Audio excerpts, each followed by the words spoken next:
નમસ્કાર વિદ્યાર્થી મિત્રો. હવે આજે જે છે આપણે બીઓના કેટલાક એમસીક્યુ જે છે એ એમસીક્યુ ફરીથી જોઈશું બીજા સેશનની અંદર. તો આગળના એમસીક્યુ જે છે તમે તૈયાર કર્યા હશે. હવે એ એમસીક્યુ જે છે બરાબર ધ્યાનથી તમે ફરીથી એક વખત રિપીટ કરજો. આજે આપણે બીજા એમસીક્યુ જે છે તમારી સામે હું મૂકું છું, તો એ એમસીક્યુને બી ધ્યાનથી જોજો. ચેટબોક્સની અંદર તમે જણાવશો કે ભાઈ કેટલા આન્સર તમારા સાચા પડ્યા, રાઈટ. એટલે એની તૈયારી જે છે એ તૈયારી આપણે આજથી શરૂ પાછી કરી દઈએ.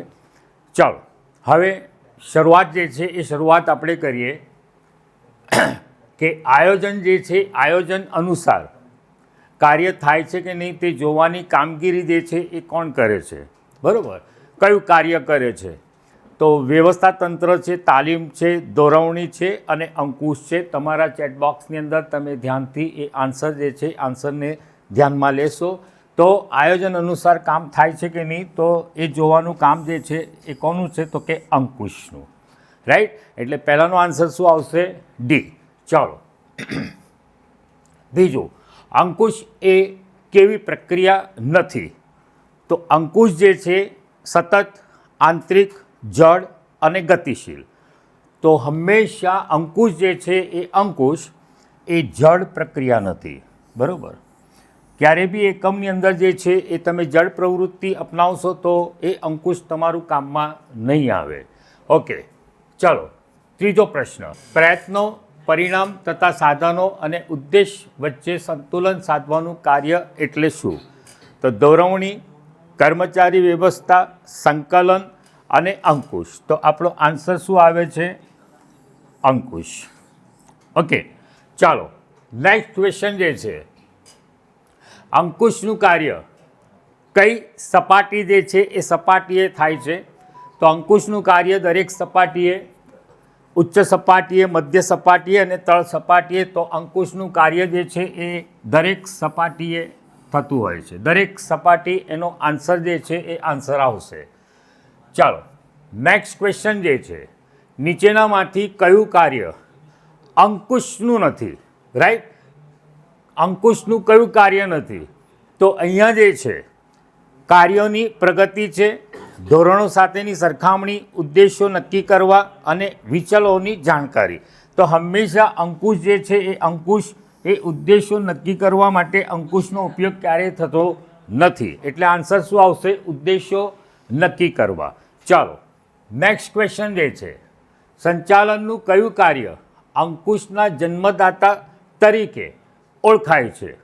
તો અહીંયા આપણને આન્સર આપેલા છે વ્યવસ્થા તંત્ર છે, કર્મચારી વ્યવસ્થા છે, દોરવણી છે અને આયોજન છે. તો આપણો આન્સર જે છે એ આન્સર શું આવશે? કે ભાઈ અંકુશનું જન્મદાતા એટલે આયોજન. ચાલો એના પછી નેક્સ્ટ ક્વેશ્ચન કે સંચાલનનું અંતિમ કાર્ય જે છે એ અંતિમ કાર્ય કયું છે? તો આયોજન, વ્યવસ્થા તંત્ર, કર્મચારી વ્યવસ્થા અને અંકુશ. તો સંચાલનનું અંતિમ કાર્ય જે છે એ હંમેશા શું હોય બચ્ચાઓ? અંકુશનું હોય. ઓકે, ચાલો નેક્સ્ટ ક્વેશ્ચન જે છે, અંકુશ પ્રક્રિયાનો પ્રથમ તબક્કો જે છે એ તબક્કો કયો છે? તો અહીંયા આપણે આન્સરની અંદર કામગીરીનું માપન છે, થયેલી કામગીરીની સ્થાપિત ધોરણો સાથે સરખામણી કરવી, સુધારાલક્ષી પગલાં જે છે એ પગલાંને ભરવા અને ધોરણો જે છે એ ધોરણોની સ્થાપના કરવી. તો અહીંયા આપણો આન્સર શું આવશે? ધોરણોની સ્થાપના કરવી. ઓકે, ચાલો નેક્સ્ટ ક્વેશ્ચન જે છે, ચેટબોક્સની અંદર બી તમે આન્સર જે છે એ આન્સરને ચેક કરતા રહેજો. કેટલા આન્સર તમારા સાચા પડે છે તો એ આન્સરની સાથે તમે સરખામણી કરજો કે 50માંથી 50 જે છે એ આપણા કેટલા જણાના આવે છે. ઓકે, નવમો ક્વેશ્ચન, વિચલનોની જાણકારી મેળવ્યા પછી સંચાલકો તેને દૂર કરવા કેવા ઉપાયો જે છે એ ઉપાયો હાથ ધરે છે? તો તાલીમ આપવી, કર્મચારીઓને છૂટા કરવા, સુધારાલક્ષી પગલાં લેવા અને નિષ્ણાતોની નિમણૂક કરવી. તો અહીંયા આન્સર આપણો શું આવશે? સુધારાલક્ષી પગલાં લેવા. ઓકે, ચાલો 10મો ક્વેશ્ચન. એકમ જે છે એકમમાં સ્થાપિત ધોરણો કરતાં વધુ સારા પરિણામ મળે ત્યારે શું કરવામાં આવે છે? તો અહીંયા ધોરણોને સુધારીને નીચા પગલાં લેવા, ધોરણો સુધારીને ઊંચા કરવા, ધોરણોમાં ફેરફાર ન કરવા અને ધોરણો દૂર કરવા. તો આપણો આન્સર શું આવે છે? ધોરણો સુધારીને ઊંચા કરવા. ઓકે, ચાલો નેક્સ્ટ ક્વેશ્ચન. અંકુશ એક એવી પ્રક્રિયા નથી. તો અંકુશ જે છે એમાં આપણને આન્સર આપેલો છે આંતરિક છે, જળ છે, ગતિશીલ છે અને સતત છે. તો અંકુશની પ્રક્રિયા જે છે એ હંમેશા જળ ન હોવી જોઈએ, એટલે આન્સર આપણો શું આવશે? જળ. ઓકે, ચાલો નેક્સ્ટ ક્વેશ્ચન. સંચાલનનું કયું કાર્ય અંકુશના જન્મદાતા તરીકે ઓળખાય છે? તો આયોજન, બીજું વ્યવસ્થા તંત્ર છે, ત્રીજું કર્મચારી વ્યવસ્થા છે અને ચોથું દોરવણી છે. તો આપણો આન્સર જે છે એ આન્સર શું આવશે? આયોજન. ઓકે, ચાલો નેક્સ્ટ ક્વેશ્ચન આપણે જોઈએ કે અંકુશનું કાર્ય કઈ સપાટી જે છે એ સપાટીએ થતું હોય છે? તો અંકુશ જે છે એ અંકુશનું કાર્ય દરેક સપાટીએ, ઉચ્ચ સપાટીએ, મધ્ય સપાટીએ અને તળ સપાટીએ. તો અંકુશનું કાર્ય જે છે બચ્ચાઓ એ દરેક સપાટી જે છે એ દરેક સપાટી પર થતું હોય છે. ચાલો નેક્સ્ટ ક્વેશ્ચન આપણે જોઈએ. 14મા નંબરનો ક્વેશ્ચન. અંકુશ પ્રક્રિયાનો પ્રથમ તબક્કો જે છે એ પ્રથમ તબક્કો એ કયો છે? તો કામગીરીનું માપન, થયેલ કામગીરીની સ્થાપિત ધોરણો સાથે સરખામણી કરવી, સુધારાલક્ષી પગલાં લેવા અને ધોરણોની સ્થાપના કરવી. તો આન્સર આપણો શું આવશે? ધોરણોની સ્થાપના કરવી. ઓકે, ચાલો નેક્સ્ટ ક્વેશ્ચન જે છે 15મો. પ્રયત્નો, પરિણામ તથા સાધનો અને ઉદ્દેશ વચ્ચે સંતુલન સાધવાનું કાર્ય જે છે એ કાર્ય એટલે શું? તો અહીંયા આન્સર જે છે આપણને આપેલા છે દોરવણી છે, કર્મચારી વ્યવસ્થા છે, સંકલન છે અને અંકુશ છે. તો આપણો આન્સર જે છે એ આન્સર શું આવશે? અંકુશ. ઓકે, ચાલો ફરી પાછા ચેટબોક્સની અંદર જે છે તમે તમારા આન્સર જે છે આન્સર સાથે મેચ કરતા રહેજો. નેક્સ્ટ ક્વેશ્ચન 16મો. સંપત્તિના મહત્તમકરણનો હેતુ બીજા કયા નામથી ઓળખાય છે? તો સામાજિક કલ્યાણ, મૂડીરોકાણ, ચોખ્ખું વર્તમાન મૂલ્ય અને ઇક્વિટી પરનો વેપાર. તો આપણો આન્સર જે છે એ આન્સર શું આવશે? ચોખ્ખું વર્તમાન મૂલ્ય. ઓકે, ચાલો નેક્સ્ટ ક્વેશ્ચન. સંપત્તિના મહત્તમીકરણનો અભિગમ કયા ખ્યાલ ઉપર આધારિત ગણાય છે? તો સંપત્તિ જે છે એ સંપત્તિનો મહત્તમકરણ, જો આ ક્વેશ્ચન જે છે એ ક્વેશ્ચન અગત્યનો છે કે સંપત્તિના મહત્તમીકરણનો અભિગમ કયા ખ્યાલ ઉપર આધારિત છે? તો અહીંયા જે છે આન્સર આપણને આપ્યા છે નફાકારકતા, સામાજિક જવાબદારી, સંપત્તિના વર્તમાન મૂલ્ય અને રોકડ પ્રવાહ. તો આન્સર આપણો શું આવે છે? રોકડ પ્રવાહ. Okay, next question. નાણાકીય સંચાલન કોની સાથે સંબંધ ધરાવે છે? તો નાણાકીય સંચાલન જે છે એ નાણાં કાર્ય, નાણાં બજાર, મૂડી બજાર અને શેર બજાર. તો નાણાં કાર્ય સાથે તેનો સંબંધ જે છે એ સંબંધ હોય છે. ચાલો નેક્સ્ટ ક્વેશ્ચન. રોકાણ અંગેના નિર્ણયો એટલે શું? તો મૂડી પડતર, મૂડી બજેટિંગ, મૂડી માળખું અને નફાનું પુનઃરોકાણ. તો આપણો આન્સર શું આવશે? મૂડી બજેટિંગ. ઓકે, ચાલો નેક્સ્ટ ક્વેશ્ચન જે છે ઇક્વિટી અને દેવાનું યોગ્ય પ્રમાણ ધરાવતું મૂડી માળખું એટલે શું? ઇક્વિટી, આ બી ક્વેશ્ચન જે છે એ ઇમ્પોર્ટન્ટ લાગે છે કે ઇક્વિટી અને દેવાનું યોગ્ય પ્રમાણ ધરાવતું મૂડી માળખું જે છે એ મૂડી માળખું એટલે શું? તો ઇષ્ટતમ મૂડી માળખું, સરળ મૂડી માળખું, કાર્યશીલ મૂડી માળખું અને પ્રમાણસર મૂડી માળખું. તો આપણો આન્સર શું આવે છે? ઇષ્ટતમ મૂડી માળખું.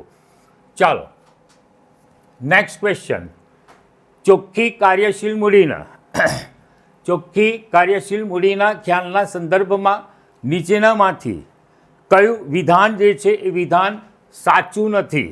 જો બહુ ધ્યાનથી કે ચોખ્ખી કાર્યશીલ મૂડીના ખ્યાલના સંદર્ભમાં નીચેનામાંથી કયું વિધાન જે છે એ વિધાન સાચું નથી? તો ચાલુ જવાબદારીઓ પર ચાલુ મિલકતોનો વધારો ધંધાકીય એકમની તરલતાની સ્થિતિ દર્શાવતી નથી. કાર્યશીલ મૂડી માટે યોગ્ય માપદંડ જે છે એ માપદંડ પૂરો પાડે છે. અને ચાલુ જવાબદારીમાં વધારો એટલે ચોખ્ખી કાર્યશીલ મૂડીમાં વધારો કરતો નથી. તો આપણો આન્સર શું આવે છે?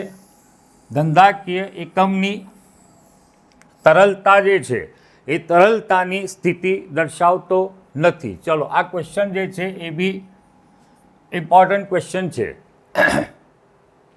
ચાલો નેક્સ્ટ ક્વેશ્ચન. મૂડી માળખા જે છે એ મૂડી માળખાના પ્રકારો જે છે એ પ્રકારો કેટલા છે? તો મૂડી માળખાના 2, 3, 4 અને 5. બરાબર. તો અહીંયા જે છે એ મૂડી માળખું જે છે એ મૂડી માળખાના આવી પ્રશ્ન જે છે એ પૂછાયેલો છે. રાઈટ. તો મૂડી માળખાના જે પ્રકારો જે છે એ પ્રકારોની અંદર 2 છે, 3 છે, 4 છે અને 5 છે. તો આન્સર જે છે એ આન્સરની અંદર 4 જે છે એ 4 પ્રકારો મૂડી માળખાની અંદર આવતા હોય છે. ચાલો નેક્સ્ટ ક્વેશ્ચન. ડિવિડન્ડ કઈ મૂડી પર ચૂકવાય છે? ઇઝી ક્વેશ્ચન છે કે ડિવિડન્ડ જે છે એ ડિવિડન્ડ કઈ મૂડી ઉપર ચૂકવાશે? તો ભરપાઈ થયેલી મૂડી, અધિકૃત મૂડી, મંગાવેલી મૂડી અને કાર્યશીલ મૂડી. તો આપણો આન્સર શું આવશે? ભરપાઈ થયેલી મૂડી. ચાલો નેક્સ્ટ ક્વેશ્ચન જે છે, કાયમી મૂડીના સંદર્ભમાં કયું વિધાન એ સાચું છે?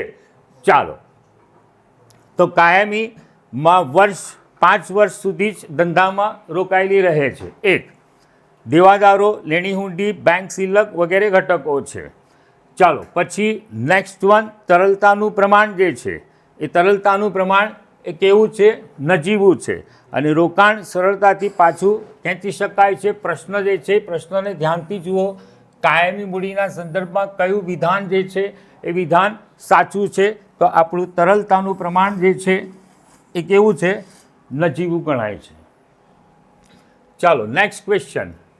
વિદેશી રોકાણ. બરોબર. વિદેશી રોકાણ સંસ્થાએ તેની નોંધણી જે છે એ નોંધણી કોની સમક્ષ કરવી પડતી હોય છે? તો કંપની રજિસ્ટ્રાર, અદાલત, શેરબજાર અને સેબી. તો અહીંયા આન્સર જે છે એ આન્સર આપણો શું આવશે? શેરબજાર જે છે. વિદેશી રોકાણ સંસ્થાએ તેની નોંધણી જે છે એ નોંધણી કોના સમક્ષ કરાવવી પડતી હોય છે? તો આપણો આન્સર જે છે એ આન્સર શું આવશે? સેબી છે. રાઈટ. ચાલો નેક્સ્ટ ક્વેશ્ચન જે છે, ચાલુ જવાબદારીઓ કરતાં ચાલુ મિલકતો જે છે એ ચાલુ મિલકતોનો વધારો. આ બી પ્રશ્ન જે છે ઇમ્પોર્ટન્ટ ક્વેશ્ચન છે કે ચાલુ જવાબદારીઓ જે છે એ ચાલુ જવાબદારીઓ કરતાં ચાલુ મિલકતોનો વધારો જે છે એ વધારો એટલે શું? તો હકારાત્મક કાર્યશીલ મૂડી, પછી નકારાત્મક કાર્યશીલ મૂડી, સરભર કાર્યશીલ મૂડી અને કુલ કાર્યશીલ મૂડી. તો આપણો આન્સર શું આવશે?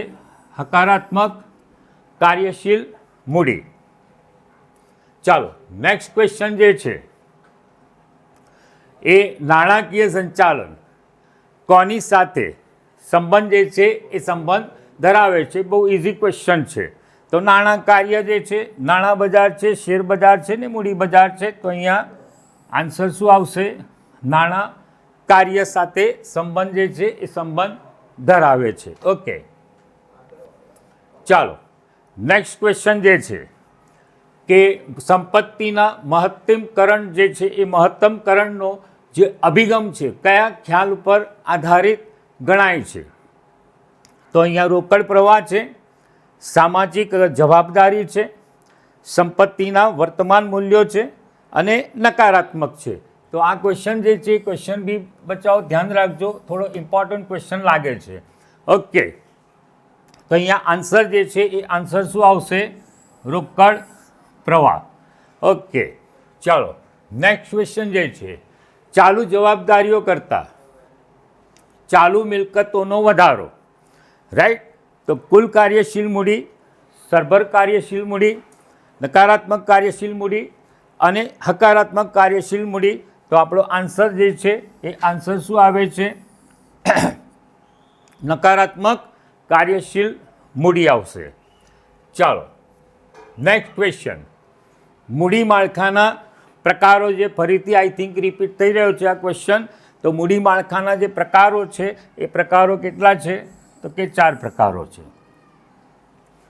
ચાલો નેક્સ્ટ ક્વેશ્ચન, ડિવિડન્ડ જે છે એ ડિવિડન્ડ કઈ મૂડી પર ચૂકવાતું હોય છે? તો આ બી ક્વેશ્ચન આઈ થિંક રિપીટ થયેલો છે. તો આપણે આન્સર એનું શું આપીશું? ભરપાઈ થયેલી મૂડી જે છે એ મૂડી ઉપર ચૂકવાતું હોય છે.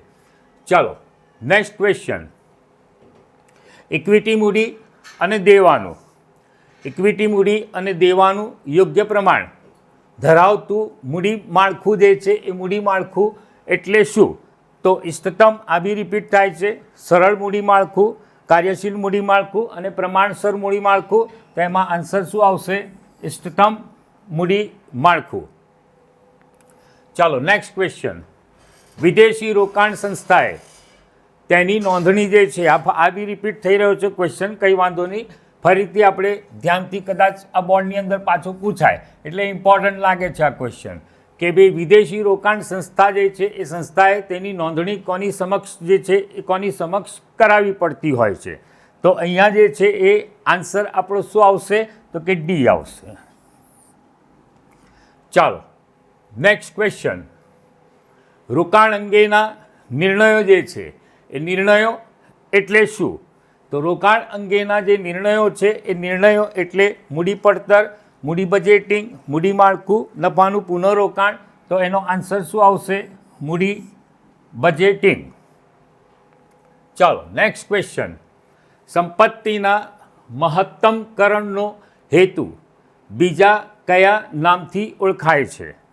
તો સામાજિક કલ્યાણ, મૂડીરોકાણ, ચોખ્ખું વર્તમાન મૂલ્ય અને ઇક્વિટી પરનો વેપાર. તો આપણો આન્સર ચોખ્ખું વર્તમાન મૂલ્ય.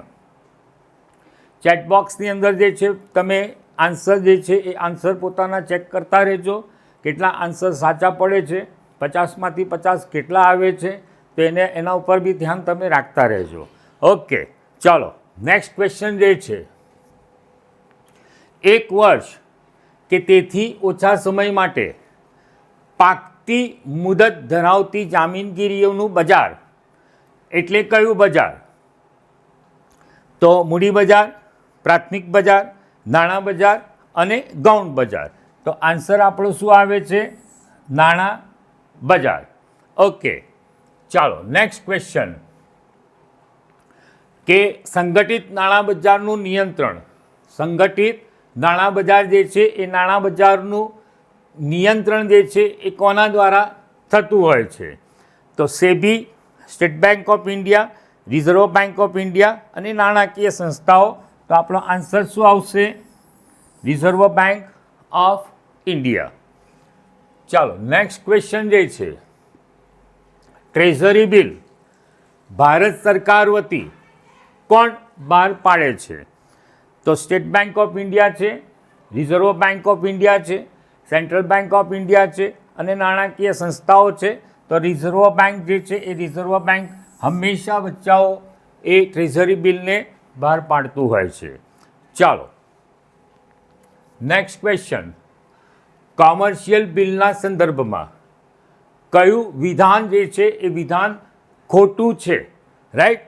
તો સરકારી જામીનગીરી છે, ધંધાના વ્યવહારોથી ઉદ્ભવે છે, વેપારી બેંકો વટાવી આપે છે અને હસ્તાંતરણીય સાધન છે. તો આપણો આન્સર શું આવશે? સરકારી જામીનગીરીઓ છે. બરાબર, કયું વિધાન ખોટું છે? રાઈટ? કોમર્શિયલ બિલના સંદર્ભમાં કયું વિધાન જે છે એ વિધાન ખોટું છે? તો સરકારી જામીનગીરી છે. ચાલો પછી નેક્સ્ટ ક્વેશ્ચન જે છે, નવી બહાર પાડવામાં આવતી જામીનગીરીઓના વેચાણનું બજાર એટલે કયું બજાર? નવી બહાર પાડવામાં આવતી જામીનગીરી અને એના વેચાણનું બજાર એટલે કયું બજાર આવશે? તો પ્રાથમિક બજાર છે, શેર બજાર છે, ગૌણ બજાર છે, સટ્ટા બજાર છે? તો પ્રાથમિક બજાર, રાઈટ. એનો આન્સર શું આવશે? પ્રાથમિક બજાર આવશે.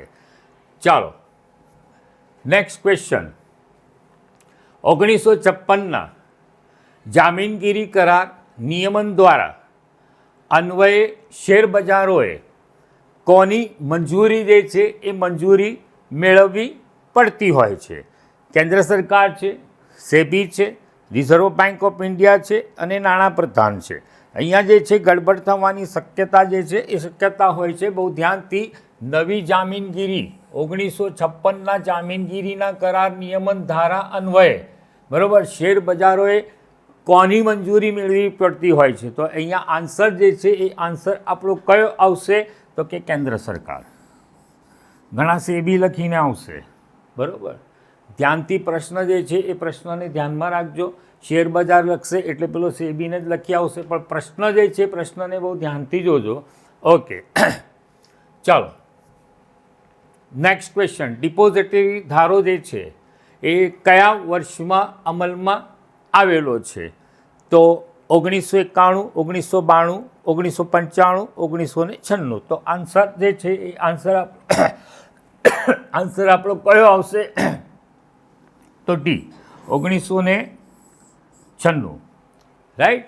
ચાલો નેક્સ્ટ ક્વેશ્ચન જે છે, ડિપોઝિટરીએ તેની કામગીરી શરૂ કરતા પહેલાં કોની પાસેથી નોંધણીનું પ્રમાણપત્ર જે છે એ નોંધણીનું પ્રમાણપત્ર મેળવવું પડતું હોય છે?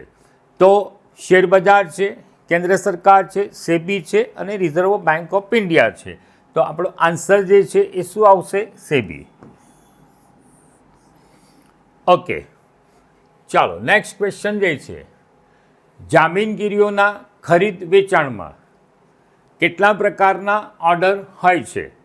જામીનગીરી જે છે એ જામીનગીરીના ખરીદ વેચાણ જે છે એ વેચાણમાં તો 2 છે, 3 છે, 4 છે ને 5 છે. તો આપણો આન્સર શું આવશે? 2.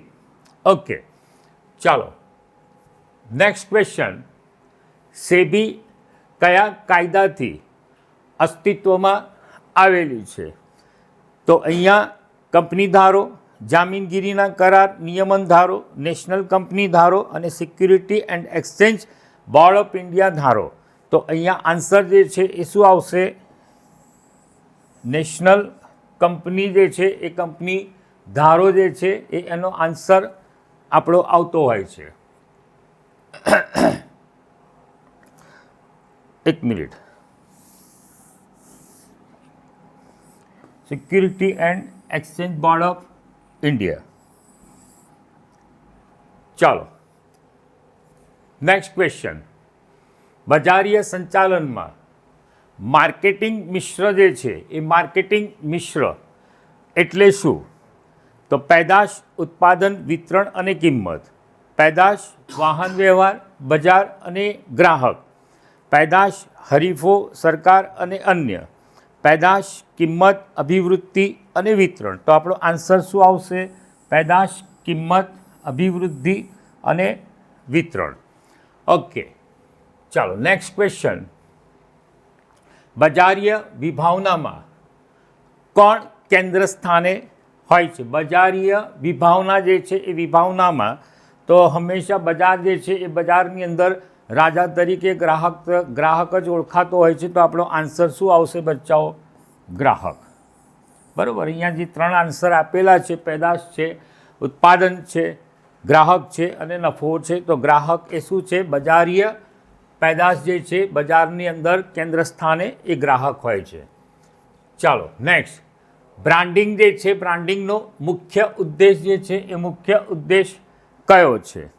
તો પેદાશ વધુ ટકાઉ બનાવવાનો, પેદાશ કાયદા મુજબ બનાવવાનો, પેદાશની જાહેરાત કરવાનો, હરીફોની પેદાશથી પોતાની પેદાશને અલગ બનાવવાનો. તો આપણો આન્સર શું આવશે? ડી. હરીફોની પેદાશથી પોતાની પેદાશ અલગ રીતે બતાવવાની, એને આપણે શું કહીએ છીએ? બ્રાન્ડિંગ કહીએ છીએ. ચાલો નેક્સ્ટ ક્વેશ્ચન જે છે, જ્યારે ઉત્પાદક ગ્રાહકને સીધું વેચાણ કરતો હોય, બરાબર, બહુ ધ્યાનથી, જ્યારે ઉત્પાદક જે છે એ ગ્રાહકને સીધું વેચાણ જે છે એ વેચાણ કરતો હોય, ઉત્પાદક ગ્રાહકને સીધું વેચાણ કરે તો એમાં કઈ વિતરણ વ્યવસ્થા આવે?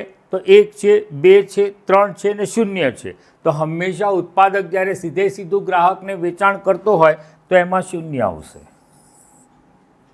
ઓકે, ચાલો પછી અભિવૃદ્ધિ જે છે એ અભિવૃદ્ધિ દ્વારા શું કરવામાં આવે છે?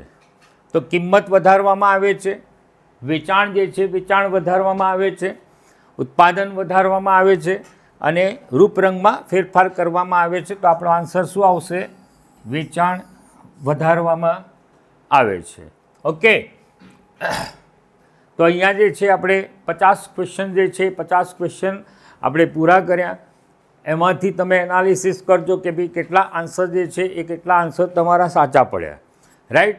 અને આની પ્રેક્ટિસ જે છે પ્રેક્ટિસ કરતા રહેજો. બોર્ડની અંદર જે છે આમાંથી જ કંઈક આપણને MCQs જે છે એ MCQ પૂછાઈ શકે અને MCQના કેટલા માર્ક્સ છે એ તમને લોકોને ખબર છે, રાઈટ. એટલે આમાંથી એક બી માર્ક્સ આપણો કપાવો ન જોઈએ. હવે નેક્સ્ટ સેશન જે છે એ નેક્સ્ટ સેશનમાં આપણે બીજા કોઈ આવા વિકલ્પોવાળા પ્રશ્નો કે 1-2 વાક્યના પ્રશ્નો જે છે એને આપણે પૂરા કરીશું. ત્યાં સુધી રજા લઉં છું. જય શ્રી કૃષ્ણ.